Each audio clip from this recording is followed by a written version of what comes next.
Irmãos, quarta-feira passada era meu dia de estar aqui.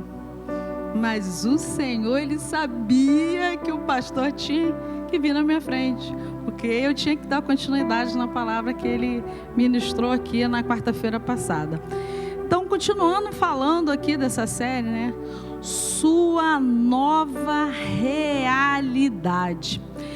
Eu vou precisar, aparentemente parece que é repetir, mas não é repetir, né? Porque às vezes a gente está aqui, mas às vezes a gente fica assim meio que não está tão atento, né? Ou então não veio o culto, não assistiu, então assim vai parecer assim, está repetindo, mas não estou repetindo não, tá, gente? É através da repetição, né, que a gente vai, né, internalizando essas informações que são maravilhosas para a nossa vida. Então, o texto, né, eu mudei a versão, o pastor usou a NVT, eu sou apaixonada pela NVI, a minha Bíblia é NVI, eu gosto dessa versão. E o texto fala: e assim, se alguém estar em Cristo, é nova criatura. As coisas antigas já passaram, e eis que se fizeram as novas. Ou seja, né? Essa passagem ela fala que, na verdade, quando nós recebemos Jesus como nosso Senhor e Salvador, e crendo, né, a fé, né, crendo na obra da cruz, nós nos tornamos nova criatura. E recebendo, né, a gente recebe essa natureza que já é santa.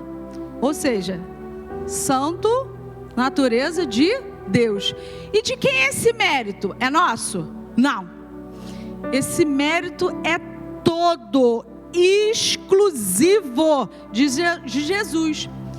Que por Ele, né, que nos fez santo através da obra da cruz. Então, Ele nos tornou o quê? Uma nova criatura. Então, por isso que eu falei santo, né? Essa palavra santificação, santidade, significa, Laiane, separação, estar separado. E a gente vai entender muito bem essa questão de estar separado. Então, nós em Cristo, nós fomos separados. Para quê?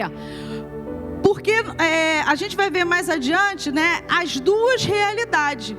Então, nós estamos separados desse mundo. Nós não fazemos mais parte desse mundo. Nós estamos nesse mundo, mas não fazemos mais parte. Então, o que acontece, né? Como é que eu me expresso, né, essa separação, né? Quando eu vivo toda essa diferença, né? Através dessa transformação de ser nova criatura. Essa expressão de Deus é manifestada em mim a partir do momento que eu me torno uma nova criatura. E aí, o que eu falei para vocês? Por que é importante nós entendermos essa separação? Por conta disso aqui, da realidade natural e da realidade espiritual.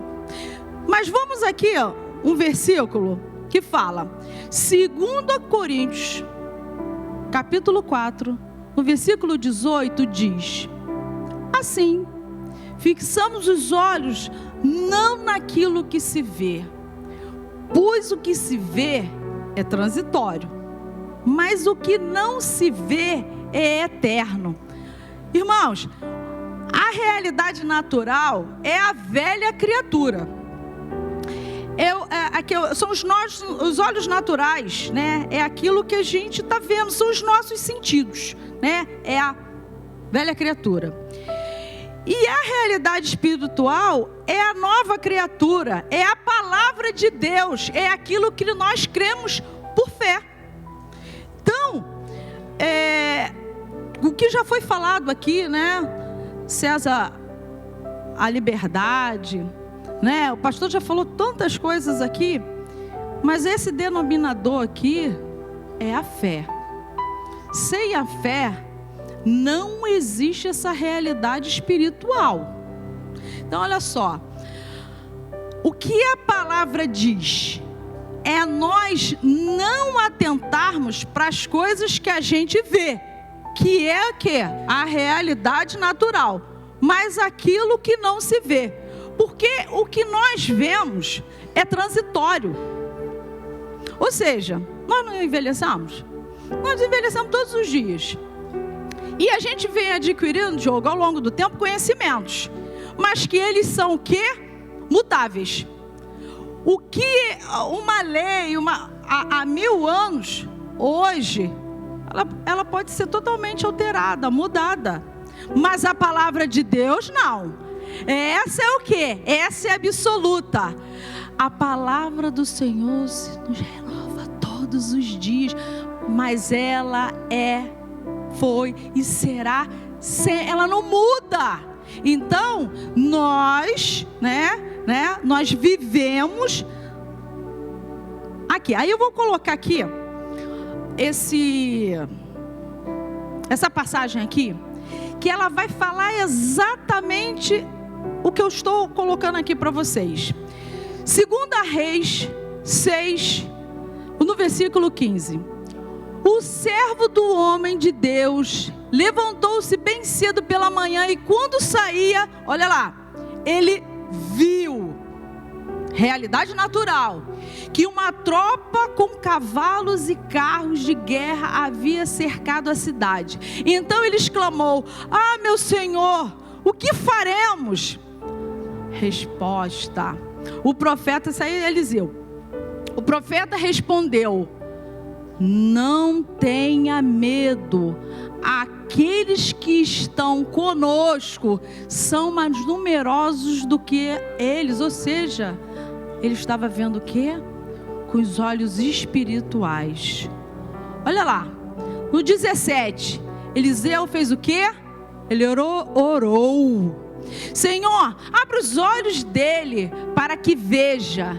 Então o Senhor abriu os olhos do rapaz, que olhou e viu as colinas cheias de cavalos e carros de fogo ao redor de Eliseu. Ele estava vendo com o quê? Os olhos espirituais. Então, o que é ter essa visão espiritual? Ela significa você ver além dos olhos humanos. Ele consegue enxergar. É você ver o poder de Deus, que elas não estão o quê? Nas circunstâncias que envolvem. E aí eu tenho certeza, irmão, que cada um de vocês estão pensando aí: quem são esses cavalos? Quem são esses carros de fogo na minha vida? Né? É uma notícia ruim, o desemprego, e aí vai faltar mantimento na minha casa? É uma enfermidade que vai me levar a perder um ente querido? Isso nós estamos olhando com os nossos olhos, o que? Naturais, aquilo que nos cerca, aquilo que nos envolve, né? Mas o que nós precisamos fazer? O que a gente tem que olhar? As situações da vida, ela pode e ela deve ser aperfeiçoada com o conhecimento da palavra e com a comunhão do Espírito Santo, que vai te revelar cada situação da sua vida que você vai estar passando. Então você vai deixar de olhar as circunstâncias com essa realidade natural e você vai passar a olhar o quê? Com a sua realidade espiritual. Mas esse ainda, Marcela, não é o tema da minha mensagem. Eu só estou recapitulando só. E aí, olha só, nós não somos novas criaturas? Beleza, né? Então nós somos o quê? Representantes legais de Deus sobre a face da terra. E aí, olha só, vamos ver essa passagem aqui. 2 Coríntios 5, versículo 20. Portanto, somos embaixadores de Cristo. Lembra que nós falamos que nós fomos separados? Como se Deus estivesse fazendo seu apelo por nosso intermédio. Sandro, que responsabilidade, hein? Olha a responsabilidade. Por amor a Cristo suplicamos, reconciliem com Deus. Ou seja, nós somos embaixadores, nós somos representantes do reino de Deus. Então nós temos um comportamento, uma representação a respeito do reino de Deus. Por isso que nós somos separados. Então, como nova criatura, nós temos um padrão de comportamento que edifica. E o que constrói não só a mim, pastor, mas ajudar a outras pessoas. Então, assim, olha só, não é eu sou o crente, eu sou como as pessoas falam, né? Eu sou o Bíblia. Não, gente. A marca do reino de Deus está na sua maneira de viver, no seu estilo de vida, está na sua prática diária do seu comportamento. E aí, vamos lá? Olha só. Tem essa passagem aqui que eu gosto muito também. Está em 1 Timóteo 1,14. E aí, vamos lá. Contudo, a graça do nosso Senhor transbordou sobre mim. Isso é Paulo, tá? Justamente com a fé e o amor que estão em Cristo Jesus. Olha a situação dele. Esta afirmação é fiel e digna de toda aceitação. Cristo Jesus veio ao mundo para salvar os pecadores, dos quais eu fui quem? O pior. Então, essas pessoas, Carlinho, que você pode estar ao seu lado, ele se considerar o pior. E vamos lá. Mas, por isso mesmo, alcancei misericórdia, para que em mim, o pior dos pecadores, Cristo Jesus, demonstrasse toda a grandeza da sua paciência, usando-me como exemplo para aqueles que estão aí no mundo, estão aí fora, que nele haviam de crer para a vida eterna. Ou seja, na medida que nós vamos conhecendo, recebendo o entendimento, como eu já falei, caminhando com Ele, nós vamos sendo transformados. E com esse comportamento, é o que nós vamos fazer, ajudar ali, para aqueles que nele haviam de crer para a vida eterna. Então, agora sim, vem a mensagem que eu preparei para vocês. Fale de Deus através do seu comportamento. Vocês não são novas criaturas? Vocês não são separados? O Senhor já não transformou a vida de vocês? Então agora, nós não somos embaixadores, Diogo? Então agora a gente está com uma responsabilidade. Sabendo-se que Paulo falou mesmo, eu fui o pior. E se ele era o pior e foi quem ele foi, olha, então nós somos representantes de Jesus aqui na terra, né?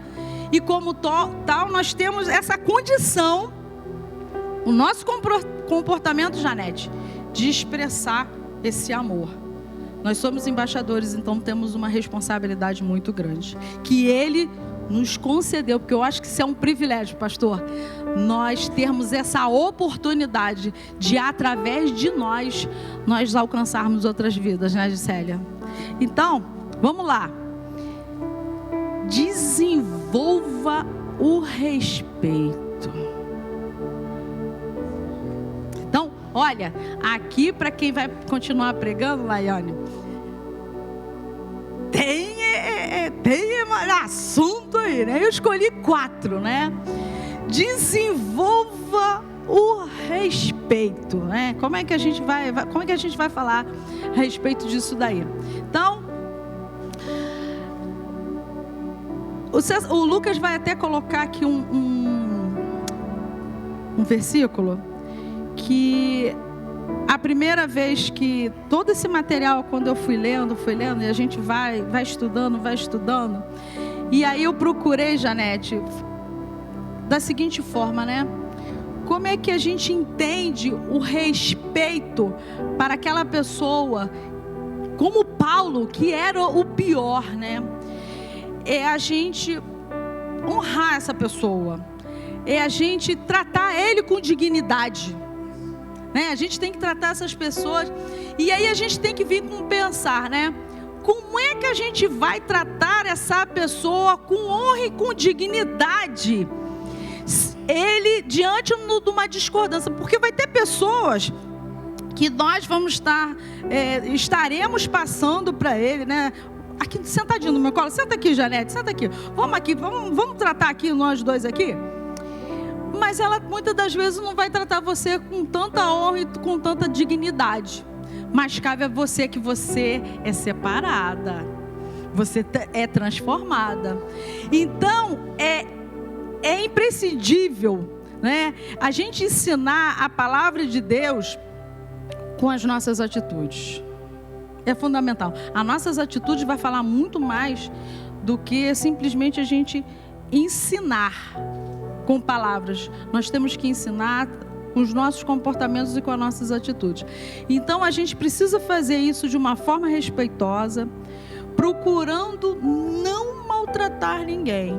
E aí, Marcela, eu achei o versículo que você estava procurando naquele dia. Lucas, coloca aí. 1 Coríntios, capítulo 9, versículo 19. Porque embora seja livre de todos, fiz-me de escravo de todos para ganhar o maior número possível de pessoas. Vai, Lucas. Tornei-me judeus para os judeus, a fim de ganhar os judeus, para que os que estão debaixo da lei torne-me como se estivesse sujeito à lei. Olha lá, embora eu mesmo não esteja debaixo da lei, a fim de ganhar o quê? Os que estão debaixo da lei. 21. Para que os estão, e agora lá, olha só, e os que estão sem lei? Tornei-me como sem lei, embora não esteja livre da lei de Deus, e sim sob a lei de Cristo, a fim de ganhar os que não têm a lei. 22. Para com os fracos, tornei-me fraco, para ganhar os fracos. Tornei-me tudo para com todos, para de alguma forma salvar alguns. Então, irmãos, é justamente isso que eu falei. A gente tem que tratar, cada pessoa é diferente, né, Laiane? Cada um tem uma necessidade. Cada um vem das suas culturas, cada um tem o seu núcleo familiar diferente. Então a gente não pode tratar todos eles da mesma forma. Cada um tratando até que, olha lá, faço tudo isso por causa de quê? Do Evangelho, para ser participante dele. Então, para cada um, ele teve um tratamento diferente por conta de quê? De um objetivo que ele tinha para alcançar, né? Então, esse é o primeiro. Agora vamos para o segundo. Pratique a generosidade. Rapaz.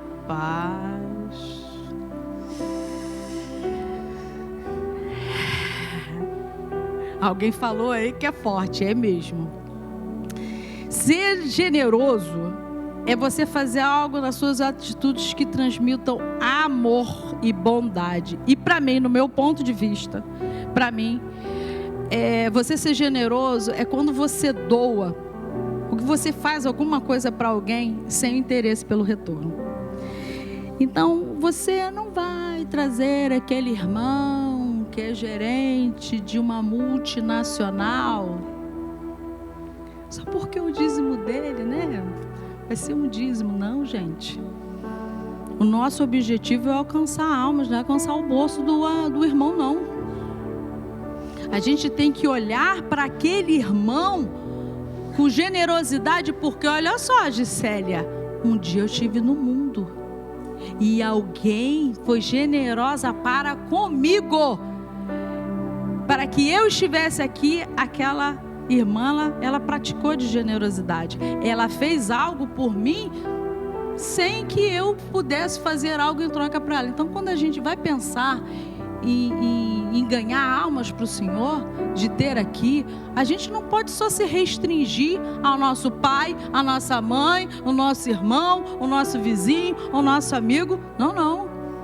A gente tem que ser muito mais amplo naquilo que a gente está se propondo a fazer. Muito mais além do que isso daí. Então, mas quando a gente olha para o nosso irmão do lado, a gente fica imaginando assim: o que eu vou ter em troca? Não. Eu vou fazer porque o Senhor, me tornou embaixador para que eu faça isso para o reino dele. Então, olha só, essa passagem, a primeira vez que eu li essa passagem, eu me emocionei. Lucas, coloca ela aí para mim, tá? Coloca só o primeiro aí. 2 Reis 6:21. Mas antes de eu chegar lá, deixa eu retroceder um pouquinho. Quem gosta de anotar, as irmãs ali que gostam de anotar, vocês vão achar em 2 Reis, capítulo começa no capítulo 6, começa no versículo 8, né? Então, assim, dando assim uma breve... o rei da Síria, ele estava lá em guerra com Israel. E aí, toda vez, que eles montavam um acampamento, o Eliseu mandava lá um recado lá para o rei lá de Israel, dizendo: olha só, não passe por esse caminho aqui não, porque o rei da Síria montou o acampamento ali. E aí o rei ficou enfurecido. Ele chamou lá os conselheiros dele e começou a perguntar assim: vem cá, quem no versículo 11 diz assim: vocês não me apontarão qual dos nossos está do lado do rei de Israel? E aí eles responderam, os conselheiros responderam ao rei da Síria: nenhum de nós, majestade. Eliseu, o profeta que está em Israel, ele revela ao rei de Israel até as palavras que tu falas no teu quarto. E aí, que o rei da Síria fez? Falou o seguinte: olha só, descubra onde é que está esse profeta, olha só, manda capturá-lo, tá? E aí informaram que ele estava em Dotã.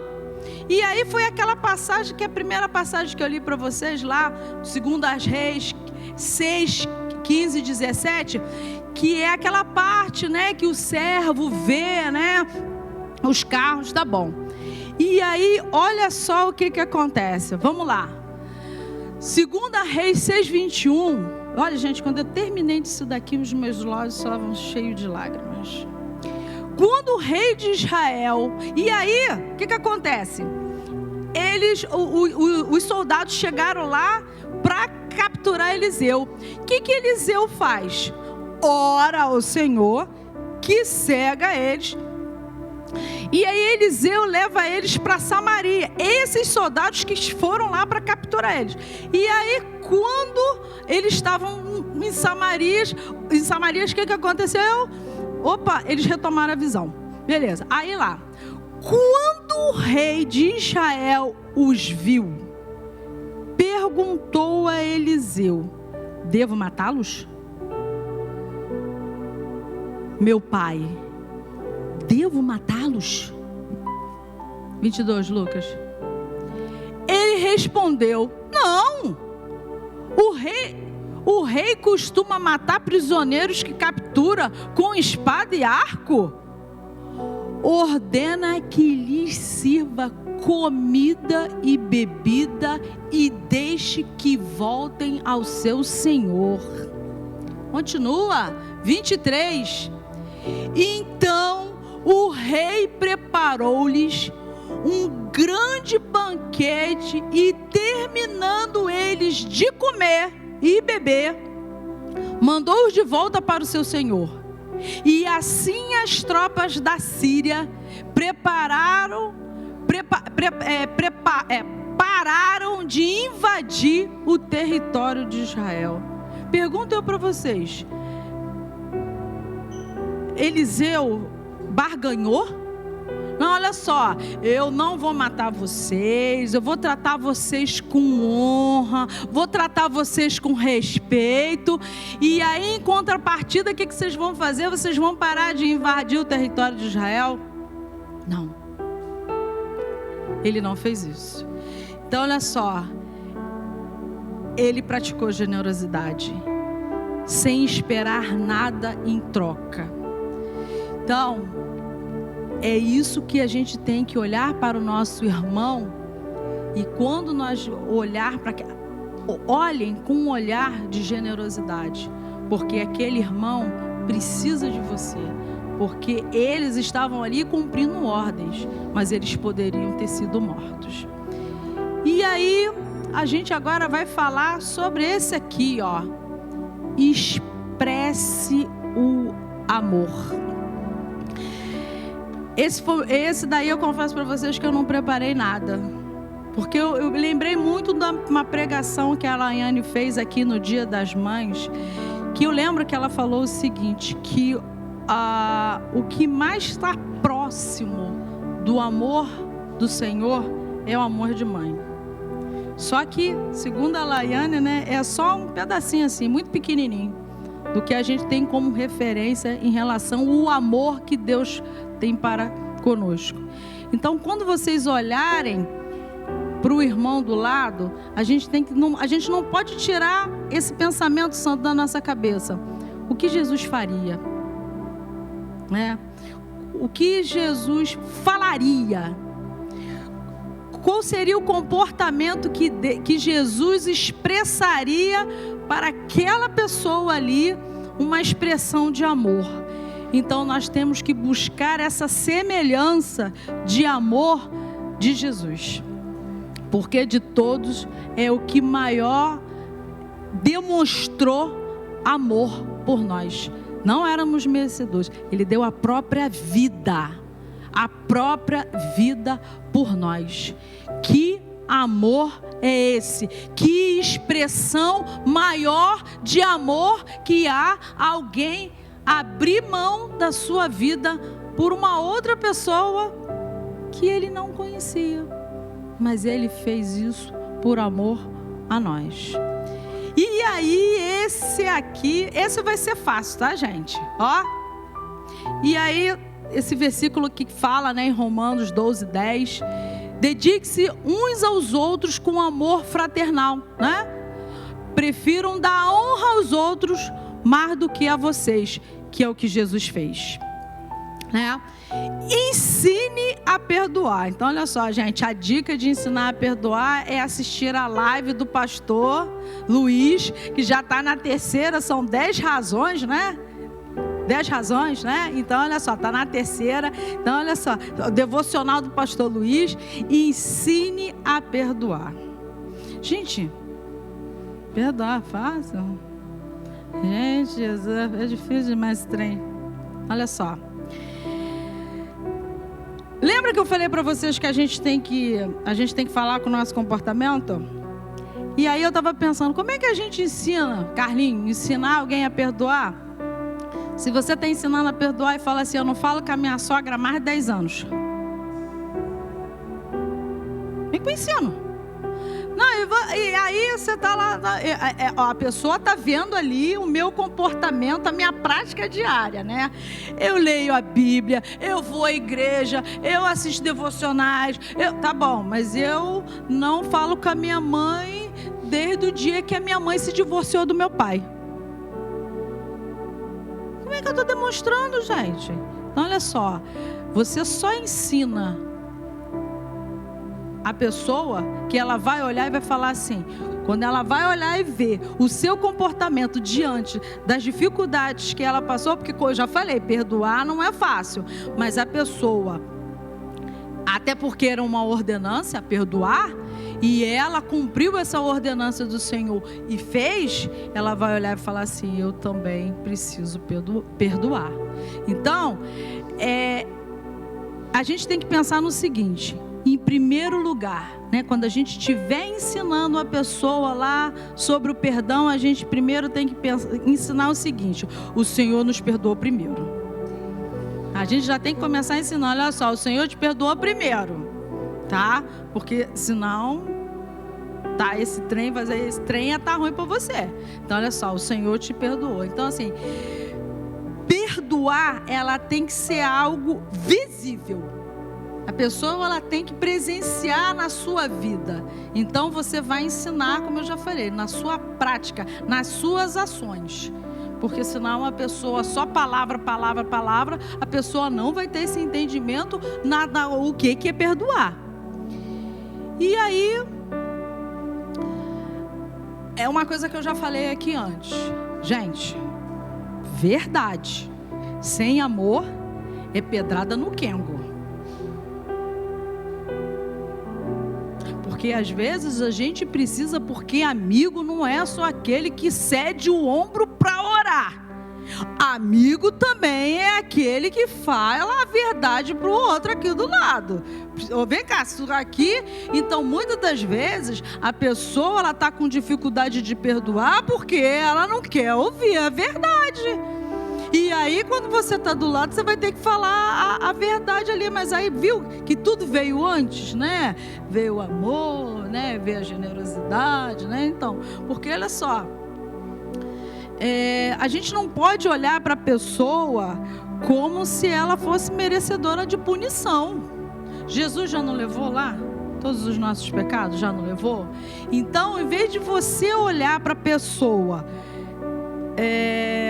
com um olhar de punição, de castigo, vamos lá, gente, expresse seu amor, expresse sua generosidade. Então, olha só, gente, esse versículo aqui, ele é maravilhoso. Atos 7, 59 e 60. Isso daí a gente está falando aí daquela passagem muito conhecida de Estevão. Enquanto apedrejavam Estevão, ele fazia o quê? Orava.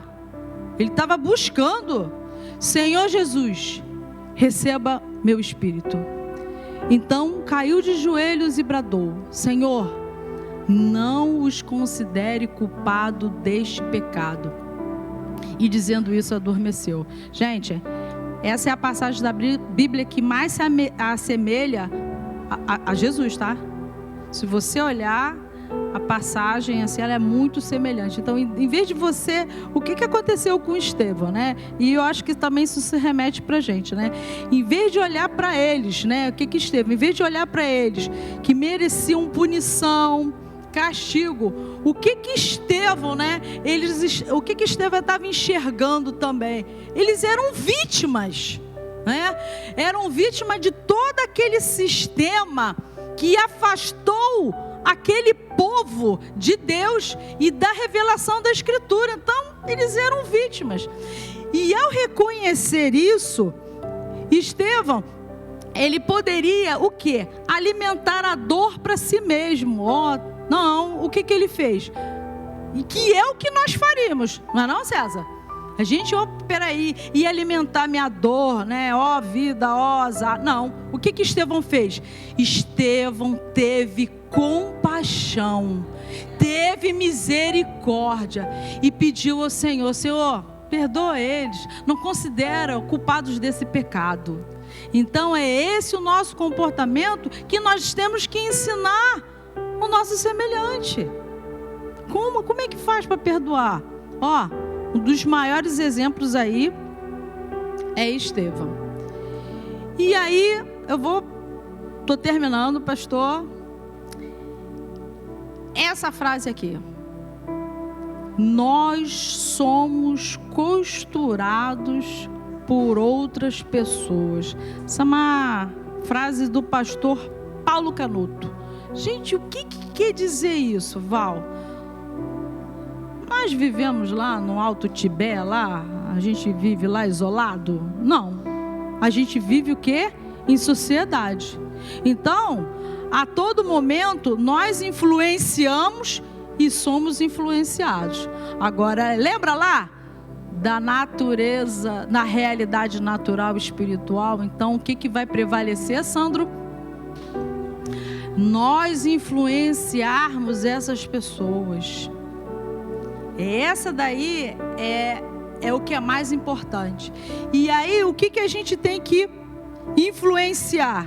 A gente tem que influenciar liberdade, a gente tem que influenciar na vida, que é na cura, a gente tem que influenciar na esperança, a gente tem que influenciar o outro em algo bom.